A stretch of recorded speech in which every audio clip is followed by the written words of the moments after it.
嗨，大家好，我是大头，欢迎来到我的频道。今天我们来做焦糖南瓜派。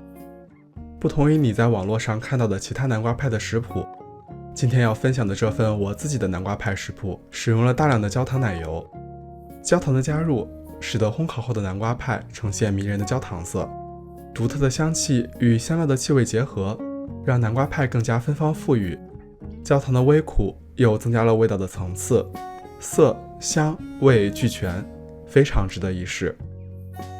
先来说一下今天的焦糖南瓜派中要用到的关键食材南瓜泥。我比较推荐使用这种罐头状的纯南瓜泥，相比于买新鲜的南瓜自己来做，这种罐头状的南瓜泥甜度和含水量比较一致，最后南瓜派的味道比较稳定。记得看准了，上面写的是 pure pumpkin 而不是 pumpkin filling。如果你所在的地方不太容易买到这种罐装的南瓜泥，或者你就是想用新鲜南瓜，可以将500克去皮后的南瓜切成块，放入烤箱180摄氏度或350华氏度烤50分钟，然后用料理机搅打成南瓜泥。北美这边可以选用这个叫 butternut squash 的品种，会比较甜一些。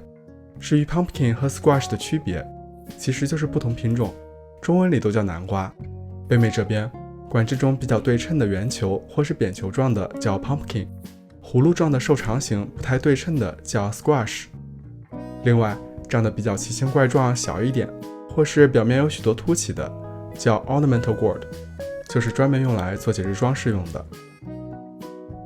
我们先来制作派皮，今天要做的是全黄油的派皮，最后会非常焦香酥脆。这些是做派皮需要的材料，适合一个9寸的派盘。中筋面粉200克，切成薄片的冷藏的无盐黄油140克，盐2克，细砂糖15克，冰水90克左右。冰水的具体用量与你用的面粉的种类有关，需要根据实际制作时候面团的状态调整，不同面粉的吸水量会不太一样。我用的面粉大概需要90克的冰水。在搅拌盆中加入全部的中筋面粉、细砂糖、盐，混合均匀。加入全部的切成薄片的无盐黄油，这些薄片状的黄油在派皮中能让派皮最后层次分明又酥脆。用面粉把黄油包裹起来，能起到隔离手纹的作用，不让黄油过度融化。分次加入冰水，每次加入后都轻轻搅拌，让水分分布均匀。后续的冰水都加在盆底的干面粉上，直到盆中刚好没有干面粉就好了。水不要太多，否则面团比较湿黏，不好操作。冰水能降低黄油的温度，同样避免黄油过度融化。我一直都在强调不让黄油过度融化，是因为保持固态的黄油能带来更加疏松的结构。黄油中有 15% 左右是水，包裹在油脂的内部，在烘烤受热的时候变成水蒸气，撑开黄油周围的面团，最终成为层次分明又酥脆的派皮结构。而黄油如果在制作过程中过度融化，水分会从油脂的包裹中释放出来，这些多余的水分会被周围的面团吸收，使得面团变软变黏，面筋增加，同时在加热后就没有足够的水蒸气来形成疏松的结构。因此不让黄油温度过高是派皮酥脆的关键。面团转移到案板上，把散落的面团聚集到一起成团，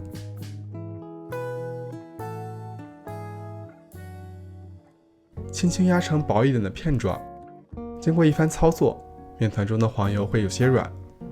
把面团用保鲜膜包好，放入冰箱冷冻室冷冻20分钟，让面团降温。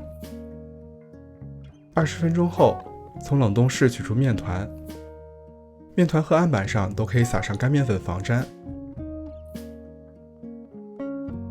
擀成长宽比大约3:1的薄片状，不用特别精确，我这里大约是50厘米长，15厘米宽。沿着长边像这样进行3折，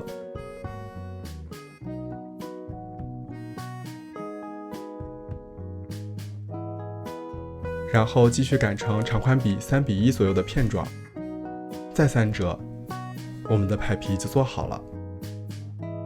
包上保鲜膜，放入冰箱冷藏室至少2小时，也可以隔夜。冷藏不仅能让黄油降温，也能让面团中的水分分布更加均匀，同时让面筋松弛，方便后续的擀制操作。派皮面团快冷藏好的时候，可以预热烤箱到220摄氏度或425华氏度。这是我提前1晚制作的另一份派皮。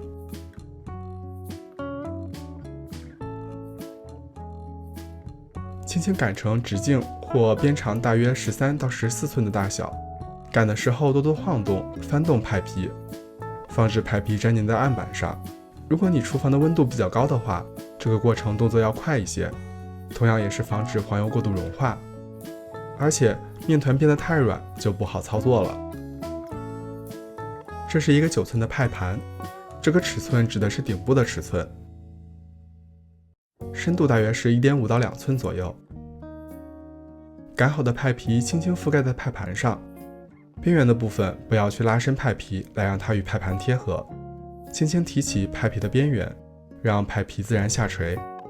用这样的方法来贴合派皮与派盘之间的缝隙。使劲去拉伸派皮的话，会导致厚度不均匀，也容易让派皮破损。多余出来的派皮用剪刀修剪掉，这里要多留出大约2到3厘米的长度，方便等下做边缘的造型。轻轻将多余的派皮折进去，略低于派盘的边缘。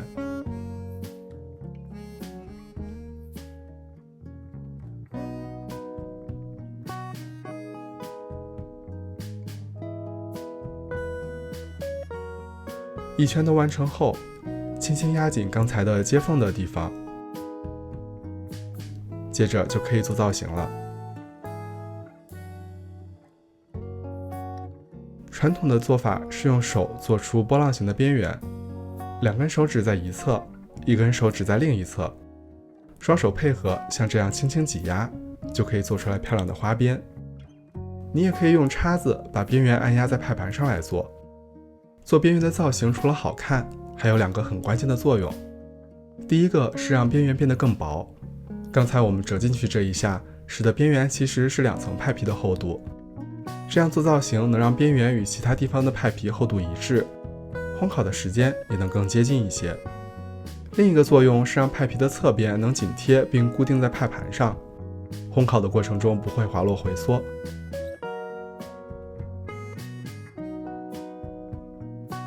做完后，沿着内侧轻轻将派皮按压紧实，使其紧贴派盘的边缘。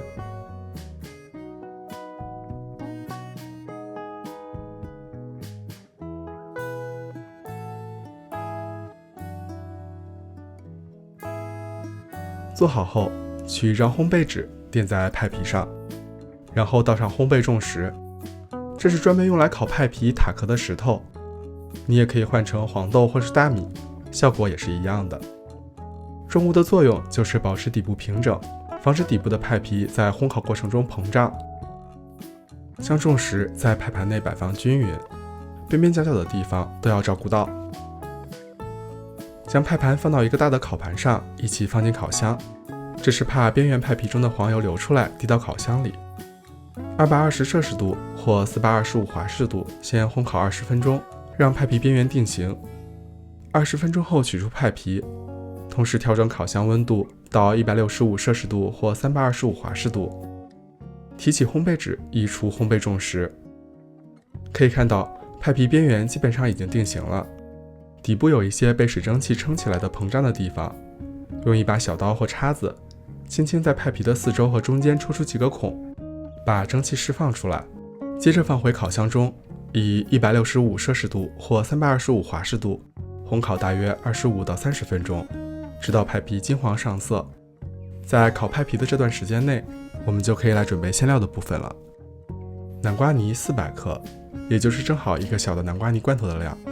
鸡蛋3个，我用的是一颗60克左右的大好鸡蛋。细砂糖120克，淡奶油120克，无盐黄油70克，棕糖60克。棕糖除了甜味，还有一些更复合的味道，你也可以全换成细砂糖。南瓜派香料10克，盐2克，香草精1小勺。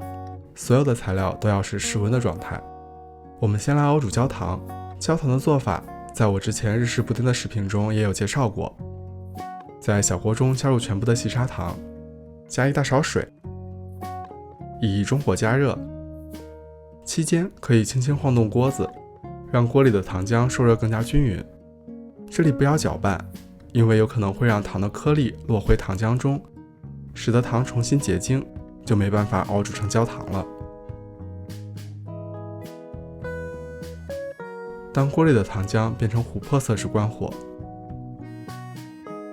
迅速加入全部的无盐黄油并轻轻搅动，黄油也会在高温焦糖的作用下变成焦化黄油，产生浓郁的坚果香气。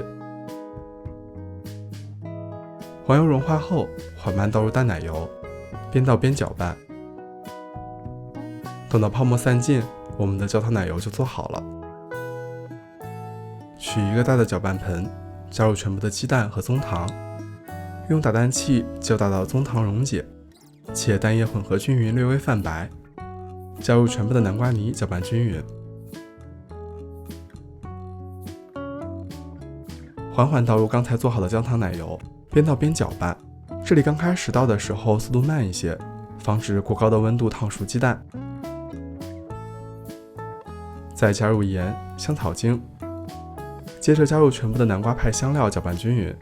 南瓜派香料是一个省事的做法，在之前的香料巧克力棒蛋糕食谱中也有用到。传统的食谱是单独用粉末状的生姜、肉桂、肉豆蔻、多香果和丁香混合后来制作。单独放这些香料的好处就是可以自由调整味道，喜欢哪一种香料味道浓一些就可以多放一点，但我觉得买这么多平时不怎么用的香料有些浪费，就索性买了混合好的南瓜派香料。喜欢哪一种香料味道多一点的话，再单独购买一份就好了。充分拌匀后，馅料就做好了。这是烘烤结束后的派皮，已经变得金黄酥脆，即使等下装了液态的馅料，也还是可以保持它酥脆的质地。倒入全部的馅料，送入烤箱，继续以165摄氏度或325华氏度烘烤60分钟。烘烤结束后，关闭烤箱，把烤箱门打开一条缝，让南瓜派在烤箱里自然冷却大约30分钟。这样做能避免突然的温度变化导致馅料塌陷和出水。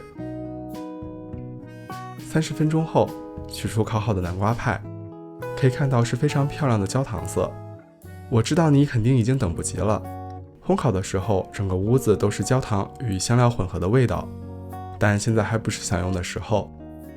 放在室温下至少4到6个小时，让派彻底冷却，也让中间的馅料完全凝固。如果当天不吃的话，完全冷却后就可以放入冰箱冷藏室冷藏。完全冷却后再冷藏，能让派皮保持酥脆的口感。切的时候要用点力，把底部酥脆的派皮一起切断。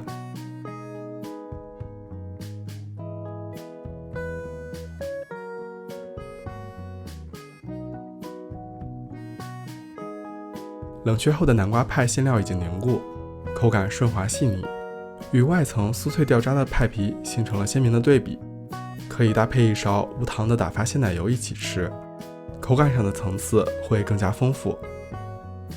焦糖的甜味混合着微苦，与香料带来的一点点辛辣又有些温暖的味道一起，是一种美妙的体验。为什么我没提到我们的主角南瓜呢？说实话，南瓜本身的味道就是比较柔和的，再混合上这么多的糖和香料的味道，吃的时候并不会觉得南瓜的味道很明显，只有细细品味，南瓜泥给馅料带来的略带纤维感的质地，以及糖的甜味之下隐藏的淡淡的南瓜的味道才会浮现出来。这也很符合我对美式甜点的印象，大多是这种朴素的感觉，用一些应季的食材，并不复杂的做法，添加丰富的糖和油脂，带来简单直接的快乐。